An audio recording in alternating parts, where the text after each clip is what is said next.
we spend, we'll try to get out to visit each business every 3 or 4 months. And the one thing that we have to do while we're there is share a meal together, because that is one of the ultimate trust transfer transactions that you can have, right? Constructing your life is about much more than just building a bank account. Each week, join mindset coach Austin Linney as he interviews guests who are constructing their dream lives and impacting the world around them on a daily basis. If you're an entrepreneur or wanting to start a business, or you just want to hear motivating stories of how others have overcome the odds, you are in the right place. And now for your host, Austin Linney. Guys, for the life of me, we cannot get this podcast recorded, so we are going back to Zoom because Riverside is acting crazy. This is what happens when two redheads get together. But I got my man, Mr. Brooks, in the house. Mark Brooks, how are you doing, sir? I'm good, Austin. How are you, brother? I'm doing good, man. I appreciate your patience. For whatever reason, the internet, the websites, the platforms, technology helps us, but it also hurts us. Yeah. So no worries. Awesome. So why don't you tell everybody a little bit about who you are and what you are about, and we'll just kind of get it started from there.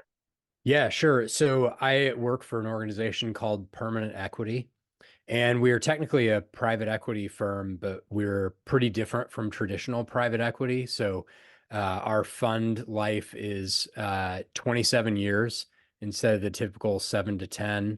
So we kind of like to say that we buy businesses with no intention of selling. We're long-term buyers and holders of typically family-held, family-run businesses. So we kind of talk about ourselves as like the next generation of capital for a business, kind of generational capital partner. So we don't use transactional debt. So we are all equity investors in those businesses. And we really like to come alongside those businesses as a partner. So we don't do boards and we don't do board meetings. We do kind of like weekly or bi-weekly calls with our CEOs. It's just kind of like, how are things going? How can we be helpful? What are you excited about? What are you worried about? What's keeping you up at night? And how can we help with those sorts of things? So I have the privilege of running the ops side of Permanent Equity. So my team is the one that partners with the CEOs post-close. So we kind of think of ourselves as like a board in a box type of thing, even though we don't really do boards of directors. So we are counselors and confidants and consultants and coaches and all kinds of fun stuff wrapped into one. Basically, we never want any of our CEOs to feel like they're going it alone. We know that leadership is really lonely. And so having someone there to do everything from talking through like a 5-year strategic plan to blowing off steam because somebody didn't show up for a third day in a row. We want to be there as a partner in whatever way we can be helpful. And because the anxiety of a private equity firm that's on a 3 to 5, 7-year turn, yeah, it feels like a treadmill that you never get off of. And what I would think, since you're in the long-term game, not only the company that you're going to marry yourself to, but I would imagine that hiring and long-term hiring and making sure you have the right fit is so important because it's such a different culture. Yeah, for sure. And I mean, it affects our acquisition process also because with a lot of these folks, we kind of like to say we're looking for folks who care what happens next, and a lot of that is wrapped up in the team that they've built. Like they want to keep their team in place. So we're not really doing like massive churn on the management team, replacing everybody and all that kind of stuff. Like we're typically rolling with the folks that are there already.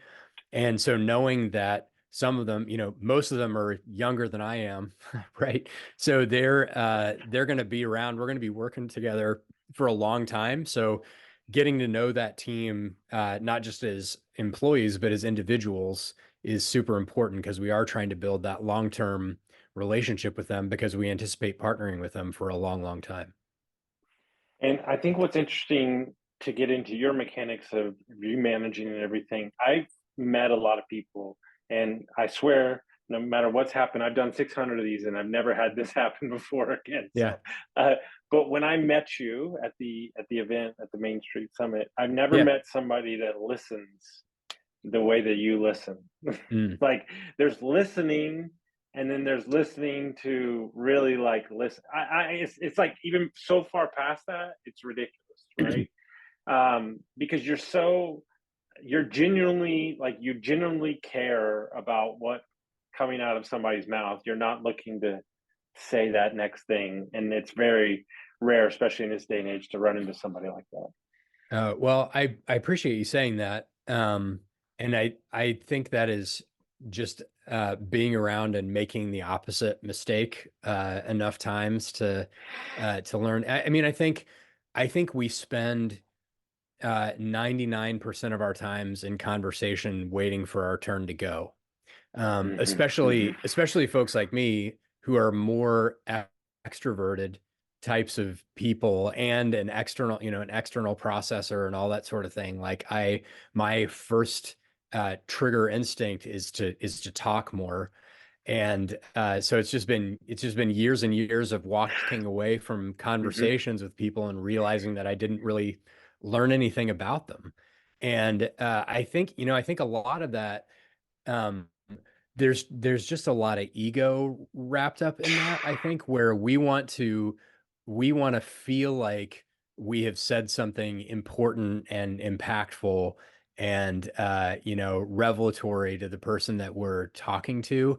And when we're able to let that go and realize that there might be sort of an awkward pause between when they get done talking and when we say something, like this, it's a very American thing that we feel like, conversation has to flow constantly. Like, if you can get comfortable with that, skip of a beat in between, while you're processing what the person actually said, and then starting to think about what you're going to say next, and instead of spending, the entire time that they were talking, thinking about what you're going to say next. It's a different way of carrying on conversation, but I think it's richer. And, part of the reason I love my job is all the different people that I get to interact with. So, we own 15 businesses now, and hopefully lots more in the future. And it's that many more people who, you get involved in the life of, and that's a real privilege. So don't waste it making sure you're gonna sound good and have a sharp retort when they get done talking. Instead, spend it actually listening and getting to know them. And I don't do it perfectly. Gosh, I still struggle with it a ton. So I don't want to make it sound like I'm some Yeah. guru at this. It's a constant development process. This is the number one thing I'm working on right now. We were in a meeting with my mentor, one of my business partners, and Yeah. we were at Thomas's place, LP Capital in Austin. Yep. And we walked out, and he's because he's dealt with this in the past, and he said, so you could have talked about 40% less, and you could have never talked. He's like, Yeah. and all would Yeah. have been good. He's like, it didn't matter either way, but he's like, and then the next day, sitting around the table, there was like, 5 billion at the table at lunch, and I didn't say a word like the whole time. But you're just sitting there and you're listening, and you're picking up on things, and it's very hard to me because I'm used to being the kind of guy in the room, The but moderator. you're getting in these you're getting in these different rooms now where a lot of these people have tons of experience, big funds and stuff like that. So it's I get what you say, but even with the employees, like I'll give you of all people would love this more than anything. So there's a guy that we hired that came from a rough upbringing, like really didn't have a father figure, like a little rough around the edges. He's like took a chance on me, and I took a chance on him, and like he's our number one installer now, and like he's amazing, right? And I wanted to give him a raise, like we were going to give him a raise, and he was going to be in charge of something. And I Yeah. told my COO, and he said, well, that's great, but I think his manager should do it. And I was fuming for like an hour. He's like, I get why you want to do it, but wouldn't it be better for the company longevity if he does it? And I was like, you're right. You're right. Yes. Yes, you're Yeah. so right. Yeah. But I understood what he was saying, but then I realized I wanted that, hey, look at me, look what I gave you. But really, if you want to build a company that sustains what you are building, you really have to elevate those people and kind of let them go. Yeah, for sure. I think the other thing that's been helpful to me in that regard is I have, since taking this job about 4.5 years ago, I have been thrown into so many situations where I am the dumbest person in the room about so many different things. So, you know, one thing I didn't mention about permanent equities, we don't have an investment thesis outside of great businesses that know how to make money will continue to make money. So if you look at the 15 businesses that we own, they're all over the map. So since taking this job, I've onboarded, a business that its expertise is in airplane parts, and one that is in commercial waterproofing and fire stopping, and another one that makes picture frames, and another one that makes roller coasters. And there's I don't know anything about any of this stuff when I come into the room for the first time. And it's a very humbling experience. And you have to really listen well in order to pick up on those things. And that's not to mention the literally dozens of other, management conversations that we've had with businesses that we didn't transact on, where you're starting from nothing on like some weird, software product that's deep inside of some industry, or an industrial services company, or that sort of thing. Like there's so much out there. I think one of the joys of my job is getting to meet people who have figured out so many different weird ways to make money that I would never be smart enough to think of, and Mm-hmm. getting to learn from them how they did that, and then partner with them to help them figure out how to grow it is super fun. But again, it comes back to this fundamental principle that if you're not willing to listen first and admit that you know nothing about a particular subject or business or a person, that's kind of where learning starts, is being willing to let go of ego and just listen well. Guys, let me take a minute to tell you about my buddies over at Lead Hub, Ben and Aaron, the best humans I know. Not only are they amazing at marketing for trade companies, but Ben started his HVAC company in his garage, sold it for multi-million-dollars. So when this guy talks, I listen. When we took over Dietz Mechanical, we had 22 reviews in 22 years. In 7 short months, we went from 22 reviews to 107. We went from a 4.2 to a 4.7. We tripled our Facebook presence, and we tripled our calls. If you're an HVAC, plumbing, electric, landscaping company, and you're looking for a no BS approach to marketing, you're looking for people who have done it before, you got to go to leadhub.net. From a human psychology level, because my joke is, if me and one of my buddies put together a dance studio, it would be the best dance studio. Like I'm business agnostic. It really doesn't matter to me. Same as y'all. Yeah. But I wonder, right? There was a report out. David Goggins was on with Andrew Huberman, and there was a study that came out where when you do hard things, or when you try hard things, or you have discipline, or you run hard, there's a part of your brain that's bigger, right, than Yeah. not. I wonder if it makes your team that much more elite, because there are so many different issues, and you have to problem solve at the highest level, and it really provides a group of humans that are problem solvers by nature. Yeah, I think it's a good point. And I think what we see on our team is, when you're trying to draw parallels between executive matchmaking and glass curtain wall and Amazon advertising software, like it's pretty abstract. Like the things that Hmm. you're trying to learn and apply across other Hmm. Hmm. businesses Hmm. are pretty esoteric. So I think it does stretch the brain muscle Sure. a little bit to do that. Hmm. And I am a big believer in the liberal arts, and I think Yeah. I think getting exposure to lots of different things helps your mind expand. And so I'm grateful, God bless the people who are out there, rolling up veterinary clinics and car washes and stuff like that. It's not really my jam. Like honing something, to Hmm. the nth degree is Hmm. not really my thing. So I'm really grateful that I get exposed to all this different weird stuff, and get paired up with people who are really, really good. One of the interesting things that we find in our work is, one of the questions we get is, hey, you've got someone who founded this business, 30 years ago, and you're writing them a great big check, and they're going to still be the CEO of the business. Aren't they less motivated when they come in on day one because they just got this big Hmm. check?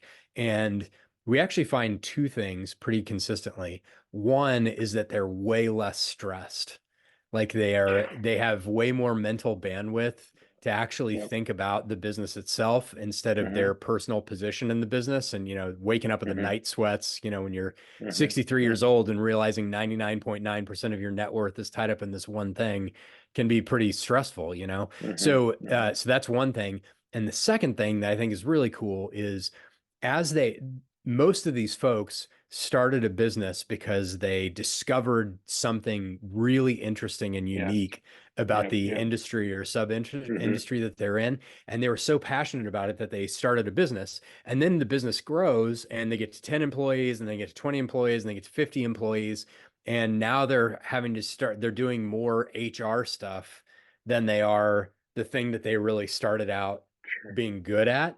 And Hmm. most of them are like, they're principals in nature and not necessarily managers. So the fact that they get to like go back to their first love Yeah. and really dig in on that thing that they were so passionate about, that they took a huge personal risk to found a business on it. Hmm. Like there's like, they kind of like get rejoyful about their business because they get to refocus on that industry specific thing that they discovered at the beginning.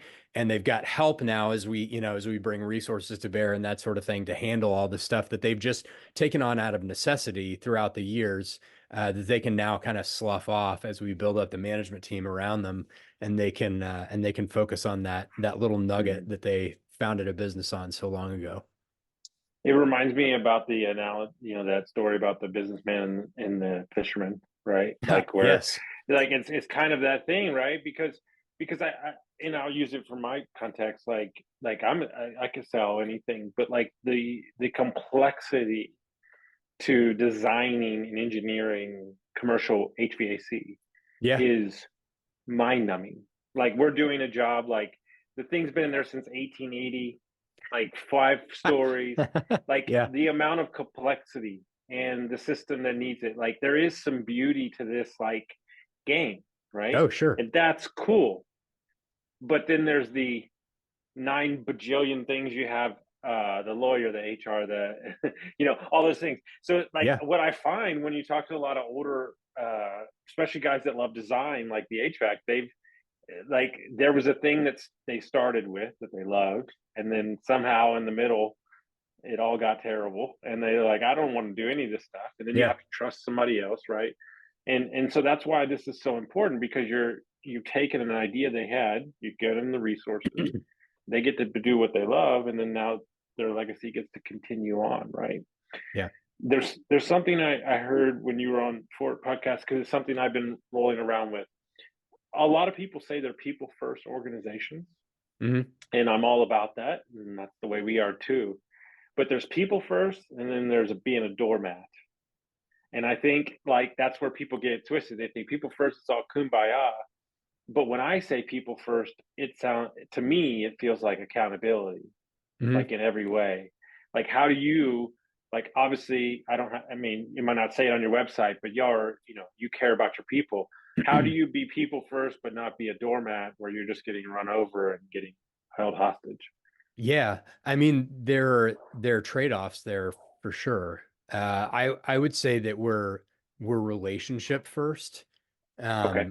And you know what we want to do is you know I talked a little bit about the trust bank. So you need to be Mhm. making deposits in the trust bank because one of these days you're going to need to make a withdrawal, and Mhm. you don't want to have to do it on credit, on trust credit. So uh, so, you know, we spend, um, you know, we'll try to get out to visit each business every 3 or 4 months, and the one thing that we have to do while we're there is share a meal together, because that is one of the ultimate trust transfer transactions that you can have, right? So, Mhm. Mhm. I think that's super important. I am coming around to your question, but Sure. what we want to do is make sure that we're making those deposits in the trust bank, and not in Mhm. a, again, it sounds transactional. It's not in a transactional way. Like we want to be building a strong relationship for when the inevitable storm does come. Mhm. We're going Mhm. to have a Mhm. disagreement. Mhm. The economy is going to have a downturn. We're going to have to lay people off, you know, at some point. Like there's a and those are the really tough things when you haven't built up that trust basis. Like when you've made it clear from day one that it's all about the numbers and not Yeah. about That's a people, good point. it's really hard to have a conversation about anything but the numbers. But when you have demonstrated that you care about folks, you know, as a person, and you know, when you are shooting them texts of like, hey, thinking about you during the big meeting today, you know, that sort of a thing. Like there's a difference in being relationship first. I think you can being people first is great and a great aspiration. But again, if you're people first, you're going to make decisions that will eventually endanger the business. So Mhm. if you can demonstrate that you're relationship first, that you want to maintain that relationship, um, then I think you buy yourself a lot of trust that you can then draw on when you need to, when times get lean, which they inevitably will. And I think your trust bank is such a good point. I learned a lesson. There's certain lessons you put your hand in the tiger cage and you get bit off. I have a lot of ideas. I'm very excitable. A lot of those ideas take long time to form. Yeah. Um, and if you say them out of your mouth in front of your employees and you don't do them, you will be in trouble. So Yeah. I have a hard and fast rule: no half full ideas come to the fruition. This happened to me. I We canceled a company barbecue because we were busy, and then I got reamed by my managers like a couple weeks later, and I'm like, "You're giving me this hard a time about a barbecue," but like to them, to your point, it meant everything, and it was great ever since we had it, Yeah. and those are a lot of the things. And I wasn't doing it on purpose. We just got busy and it got pushed around, Sure. but those are the things that a lot of people overlook to get capital. But when you say relationship based instead of people based, to me, that feels more malleable as an owner and a business owner, because what you're saying is a relationship is 50-50. And you got to meet me halfway if I'm going to meet you halfway. And I think Yep. not living in that fear of saying, we lost a lot of knowledge in our company. But I told my COO, I said, I have a feeling that if you give the young guys the opportunity, they're not going to be perfect. I said, but if you give them that space to step up and just tell them flat out, you're not ready. That's my new thing I've been doing.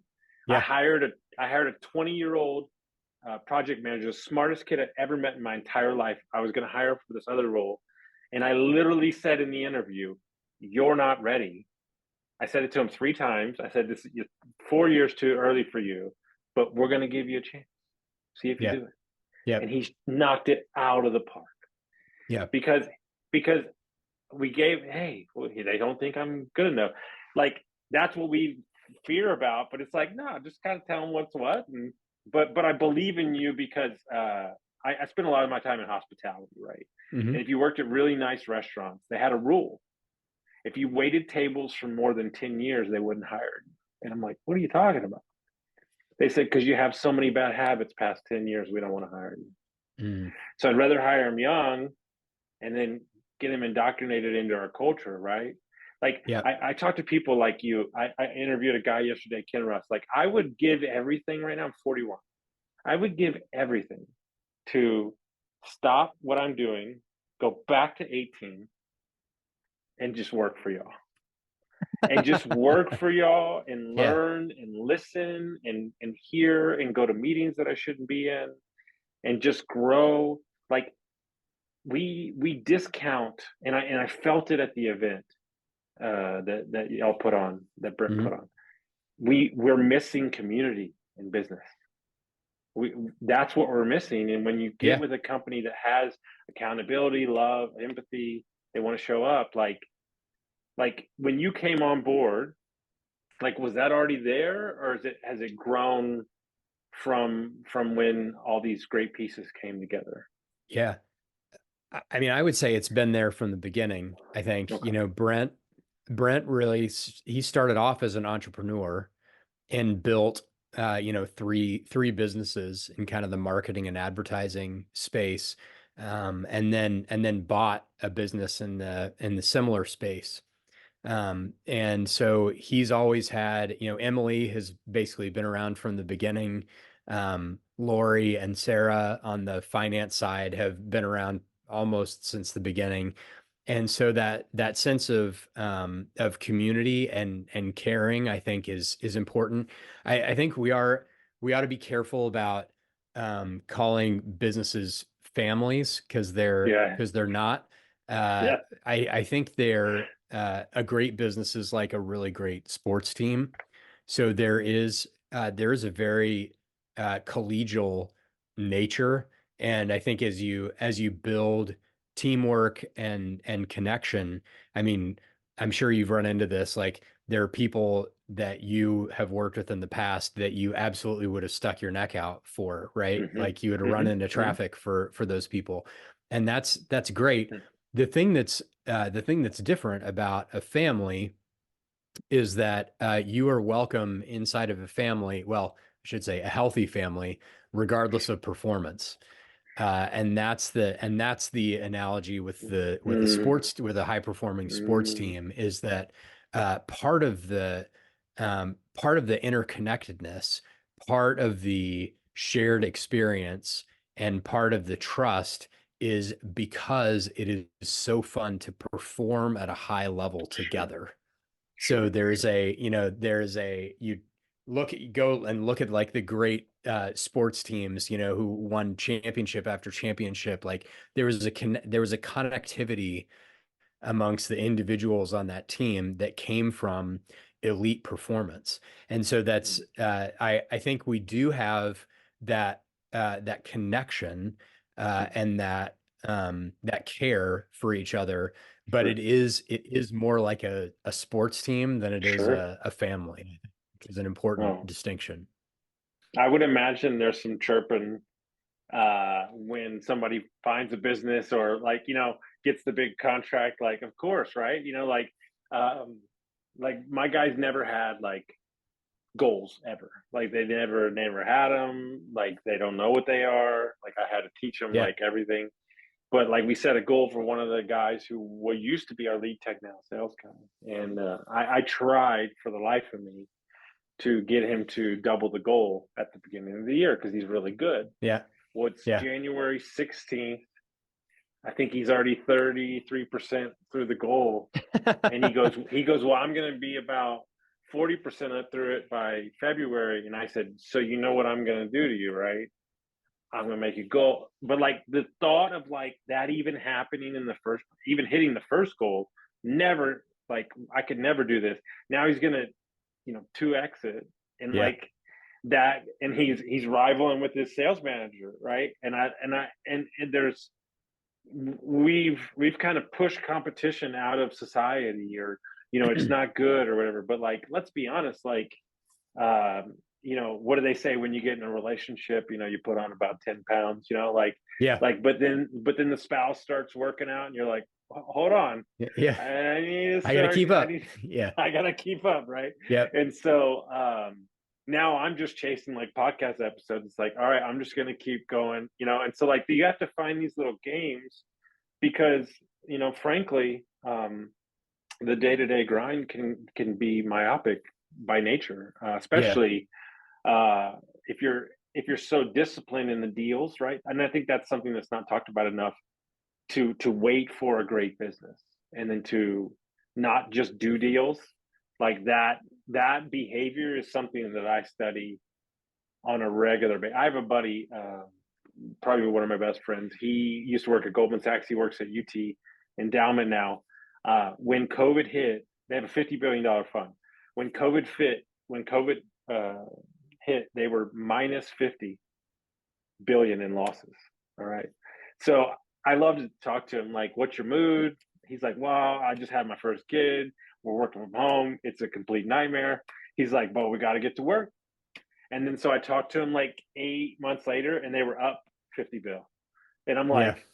like the amount, like, they were at each other, like, oh, I got, and that's probably what got him back, was that like team, and I just find that is not studied enough. And you said it on a post the other day. You gave me so much freedom to say, if your business is people, then that's what you should be studying. Like, Yeah. it's one sentence, but it's like the freedom in that one sentence is like so important, because we don't allow, like, you're great at what you do, you're allowed to get better at what you do. They're not Right. asking you to go out and run sales.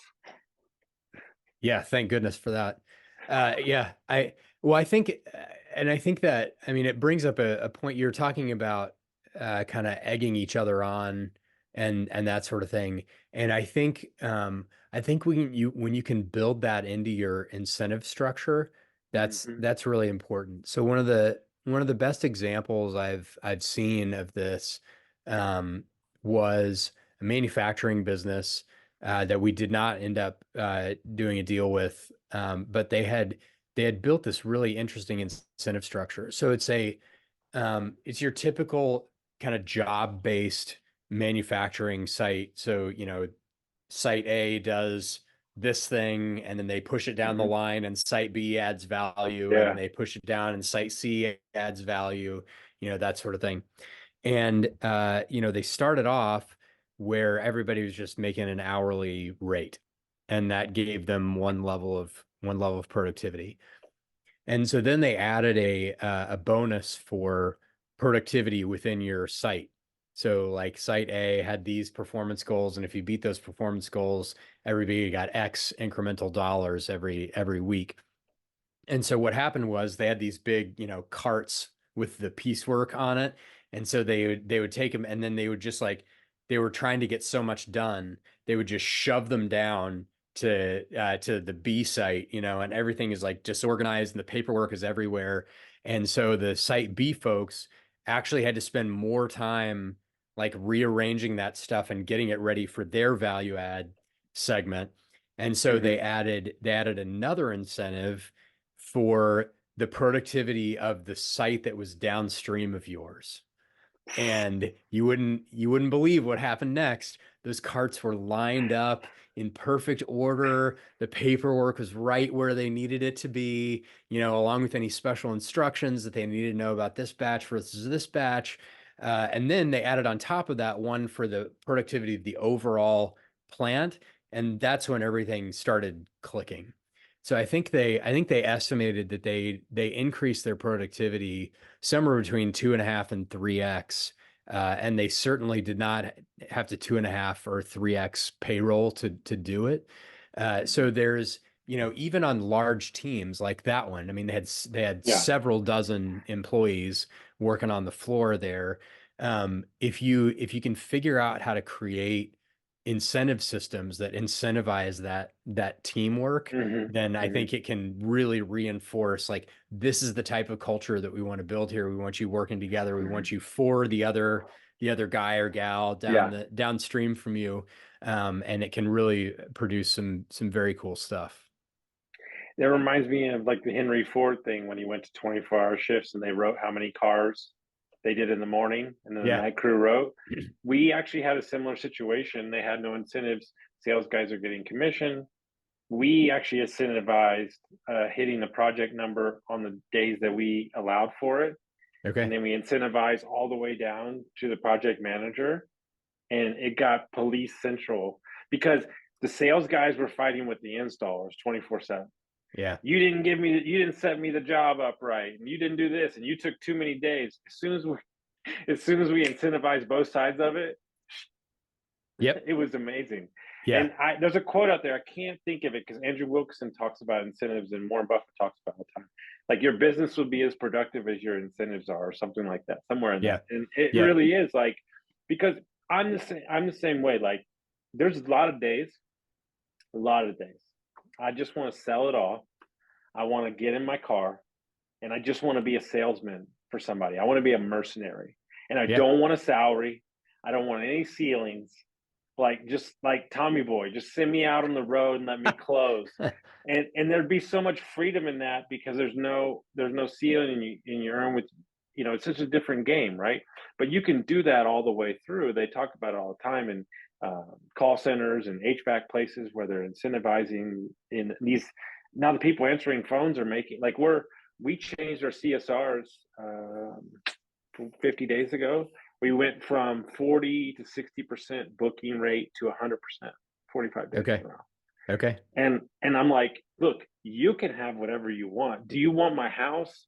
Would you like my car? Like, and this is the lead plumber's wife. I'm like, just so you know, Andy, I was like, your wife is more valuable than you now. I love you all the same, but she's amazing, but we want to like, hey, thank you for working hard. Right. And that's where we realize that these incentives and what you're talking about, it can be fun. Like, the one we want to do next year is a hunting trip to Montana. Like, all my guys are like crazy hunters. Like, we sent 3 of them to a Pittsburgh game.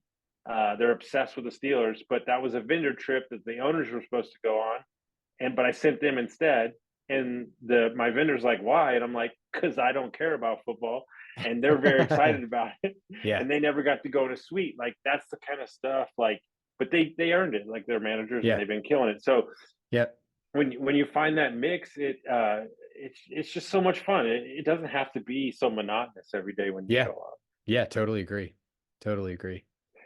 So I got a question, because I have talked to you a couple times now, and you seem like the most even-keeled, like, I don't get upset guy, and I just don't believe it. Okay. Do you ever get like fiery? Is it indifferent? Is it internally? Like, do you ever get like riled up? Because I'm like, me, like my stuff's right here, on the sleeve, and do you ever, or is that just something that you've cultivated over the years, or you're working to cultivate out of you? Do I get angry at work, you mean? Like, do you like something like you lose a big deal, or like do you need to like walk it off, is what I'm saying? Oh yeah. I mean, I think I view the world as very, very unpredictable. So so I'm not a 5-year plan guy. I'm not a 3-year plan guy. I kind of like take each day the way that it's going to come. So, of course I get my hopes up about things, but I find I probably get more sad than angry about that stuff. Sure. I think the thing that that gets me probably fired up is I have a little bit of an elevated sense of justice. And so when someone intentionally like tries to cheat us, or say that they're going to do one thing and does another, like that's probably where I get the most fiery. I'm not like I don't have a large charge. I'm kind of a long fuse, small charge kind of a guy. And maybe having 4 kids helps me with that. I've got I've got way more stressful Yeah. things in my life, but yeah, that's I would say the thing that I emotionally that I struggle with most at work is leaning into conversations that I know are going to strain or Mm, break a relationship, like hmm because those are so valuable to me, and because we do invest so much time getting to know people and taking care of them and that sort of thing. So when those hard times do come, like you and I were talking about earlier, hmm hmm having to have hmm those conversations of resetting expectations, giving someone bad news about their personal compensation, giving somebody bad news about needing to trim down a department or, something like that. Like those are the things that really grind on me. And uh, there's a thing that I say sometimes, which is um, business is business without caring about people is short-term easier and long-term worse.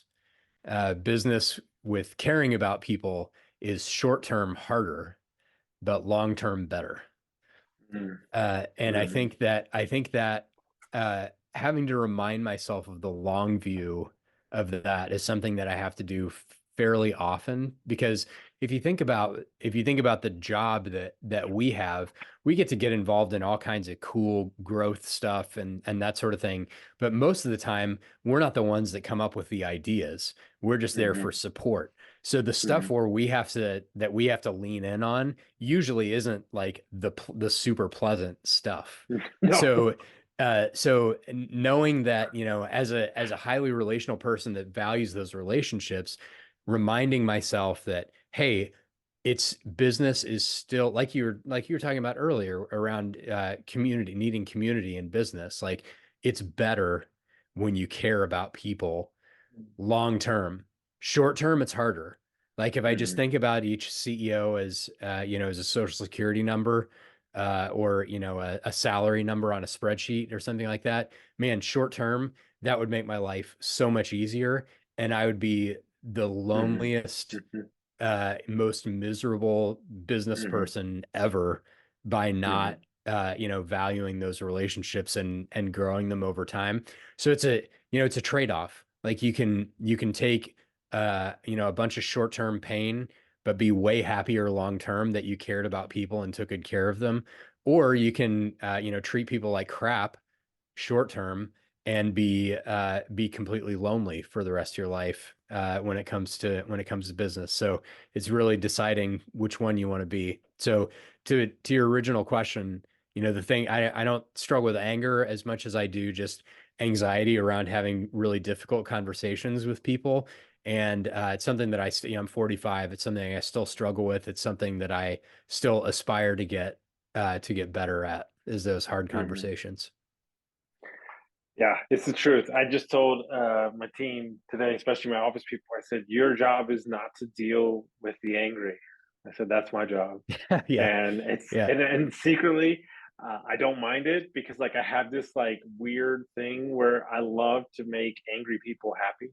Yeah. Yeah. Like, it's really weird because like it's so ridiculous how angry they are about a company. Yeah. Yeah. So what we decided to do is I wanted you to give me a 1-star review. I wanted you to be pissed off at me. That's what I woke up today, and I decided that Yeah. I Right. wanted to tell you to f you, and Yeah. that's what we decided to do. So I'm very excited that you want to come. That's where I'm thinking in my mind, and I'm Yeah. like, hey, so I'm like, it's really blue today, and they're like, what? They're like, no, I'm angry, and I'm like, yeah, but it's so blue today, and like they're just they can't handle it. Yeah. Yeah. They Yeah. they Yes. can't process. So Yeah. Yeah. I said I would never want to put you. That's what I told them today. I never want to put you in a position where you feel scared. I said with anybody in the company. I said it's not your job to be scared. It's my job to make it less scared and Yeah.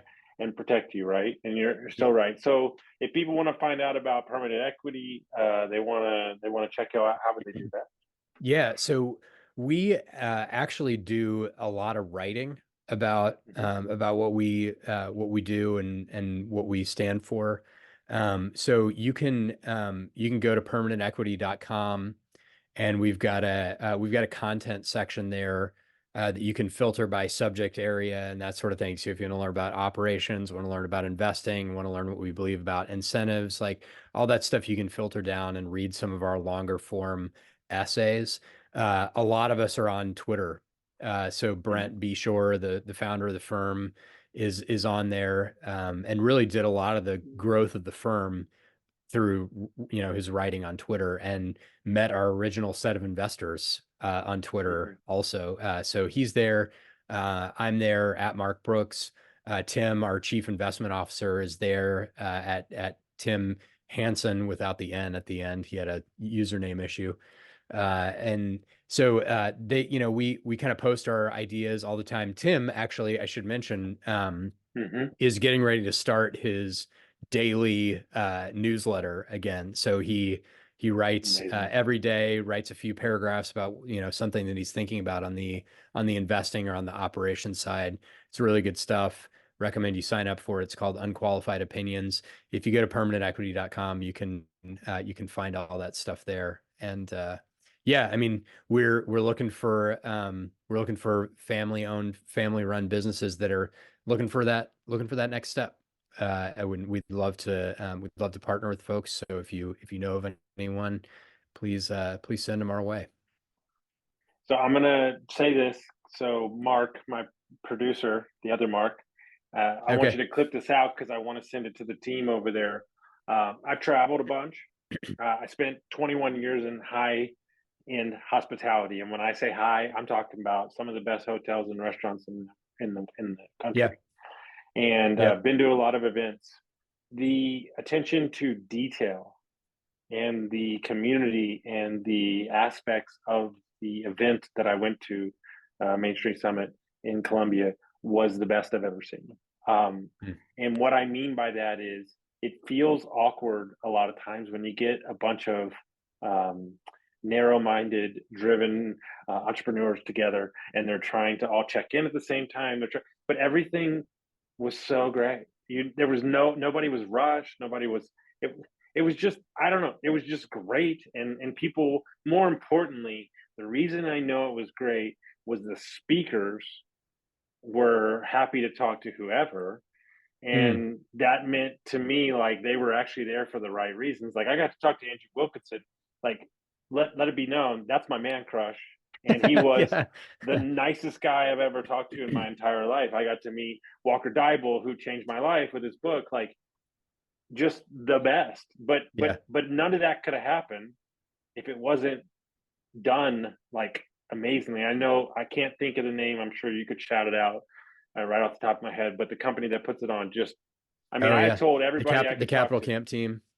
They're great. I talked to everybody. I was shaking their hand. I was like, dude, just wow. Like, and it's not like it's easy. It's in like 20 different places. So just overall, everybody said great event. So if you do next year, if you're looking for an entrepreneurship event and you want to go to something, this is the place to be. Trust me. It's a cool, you can get Airbnb, you can get a hotel downtown. It's really accessible. It's really weird to be in a city where you don't feel like you're being inundated from 90 different directions coming from Austin or Dallas. But I just wanted to say that because it meant it was really cool. It was a really cool event. So I appreciate that. It's very high praise, and we love that team and think they do a really incredible job. So appreciate it.